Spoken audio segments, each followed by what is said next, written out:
ओम ओम शांति। आज का अव्यक्त महावाक्य 4 दिसंबर 1972 से लिया गया है, जिसका शीर्षक है महावीर आत्माओं की रूहानी ड्रिल। इस समय सभी कहाँ बैठे हो? साकारी दुनिया में बैठे हो व आकारी दुनिया में बैठे हो? आकारी दुनिया में इस साकार दुनिया के आकर्षण से परे अपने को अनुभव करते हो व आकारी रूप में स्थित होते साकारी दुनिया की कोई भी आकर्षण अपनी तरफ आकर्षित नहीं करती है। साकारी दुनिया के भिन्न भिन्न प्रकार के आकर्षण से एक सेकंड में अपने को न्यारा और बाप का प्यारा बना सकते हो। कर्म करते हुए कर्म बंधनों से परे बंधन युक्त से बंधन मुक्त स्थिति अनुभव करते हो। अभी अभी आप रूहानी महावीर महावीरनियों को डायरेक्शन मिले कि शरीर से परे अशरीरी आत्माभिमानी बंधन मुक्त योग युक्त बन जाओ तो एक सेकंड में स्थित हो सकते हो। जैसे हठ योगी अपने श्वास को जितना समय चाहे उतना समय रोक सकते हैं। आप सहज योगी, स्वतः योगी, सदा योगी, कर्म योगी, श्रेष्ठ योगी अपने संकल्प को, श्वास को प्राणेश्वर बाप के ज्ञान के आधार पर जो संकल्प, जैसा संकल्प जितना समय करना चाहो उतना समय उसी संकल्प में स्थित हो सकते हो। अभी अभी शुद्ध संकल्प में रमन करना, अभी अभी एक संकल्प में स्थित होना, यह प्रैक्टिस सहज कर सकते हो। जैसे स्थूल में चलते चलते अपने को जहां चाहे रोक सकते हो। अचल अडोल स्थिति का जो गायन है वह किन्हों का है? तुम महावीर महावीरनिया श्रीमत पर चलने वाले श्रेष्ठ आत्माएं हो ना। श्रीमत के सिवाय और सभी मतें समाप्त हो गई ना। कोई और मत वार तो नहीं करती, मनमत भी वार ना करे। शास्त्रवादियों की मतें, गुरुओं की मत, कलयुगी संबंधियों की मत, यह तो समाप्त हो ही गई है।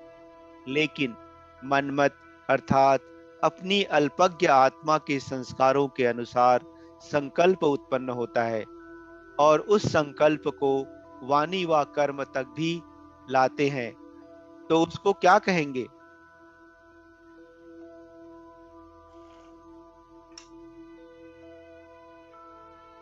इसको श्रीमत कहेंगे व व्यर्थ संकल्पों की उत्पत्ति को श्रीमत कहेंगे।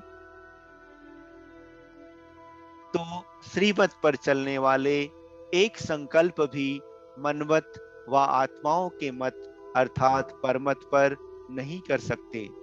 स्थिति की स्पीड तेज न होने के कारण कुछ न कुछ श्रीमत में मनमत व परमत मिक्स होती है।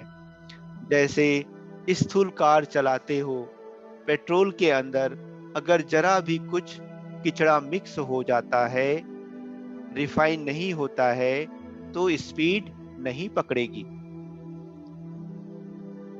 ऐसे ही यहाँ भी स्पीड नहीं बढ़ती। चेक करो व कराओ कि कहीं मिक्स तो नहीं है। यह मिक्स फिक्स होने नहीं देती, डगमग होती रहती है। श्रेष्ठ आत्माएं, पद्मा पदम भाग्यशाली आत्माएं एक कदम भी पद्मों की कमाई के बिना नहीं गवाते हैं। रूहानी ड्रिल आती है ना। अभी अभी निराकारी, अभी अभी आकारी, अभी अभी साकारी कर्मयोगी। देरी नहीं लगनी चाहिए। जैसे साकार रूप अपना है, वैसे ही निराकारी आकारी रूप भी अपना ही है।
कर्मेंद्रियां बिल्कुल कर्म भोग के वश अपने तरफ आकर्षण करे, जिसको कहा जाता है बहुत दर्द है। कहते हैं ना, बहुत दर्द है, इसलिए थोड़ा भूल गई। लेकिन यह तो टग ऑफ वार अर्थात रस्सा कसी खींचातानी का समय है। ऐसे समय कर्म भोग को कर्म योग में परिवर्तन करने वाले, साक्षी हो कर्मेंद्रियों को भोगवाने वाले जो होते हैं, उनको ही अष्ट रत्न कहा जाता है, जो ऐसे समय विजयी बन दिखाते हैं। क्योंकि अष्ट रत्नों में सदैव अष्ट शक्तियां कायम रहती हैं। ऐसे अष्ट ही भक्तों को अल्पकाल की शक्तियों का वरदान देने वाले इष्ट बनते हैं। ऐसे अष्टभुजाधारी अर्थात अष्ट शक्ति संपन्न शक्ति रूप महावीर महावीरनिया एक सेकंड में संकल्प को कंट्रोल करने में सर्वश्रेष्ठ आत्माएं, सर्व आत्माओं को बाप का परिचय दिलाने वाली आत्माएं, बिछड़ी हुई आत्माओं को बाप से मिलाने वाली आत्माएं, प्यासी आत्माओं को सदा काल के लिए तृप्त करने वाली आत्माएं, बंधन मुक्त, योग युक्त, युक्ति युक्त, जीवन मुक्त आत्माओं को याद प्यार और नमस्ते। मेला अर्थात मिलन। यहाँ अंतिम मेला कौन सा होगा? संगम की बात सुनाओ।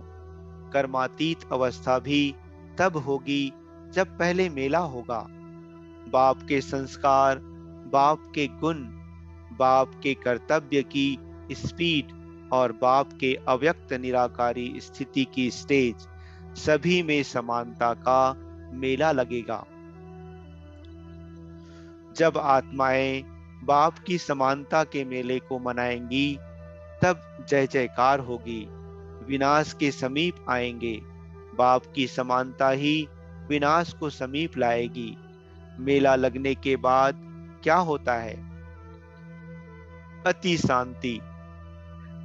तो आत्माएं भी मेला मनाएंगी, फिर वानप्रस्थ में चली जाएंगी। वानप्रस्थ कहो अथवा कर्मातीत कहो, लेकिन पहले यह मेला होगा। अच्छा, ओम शांति।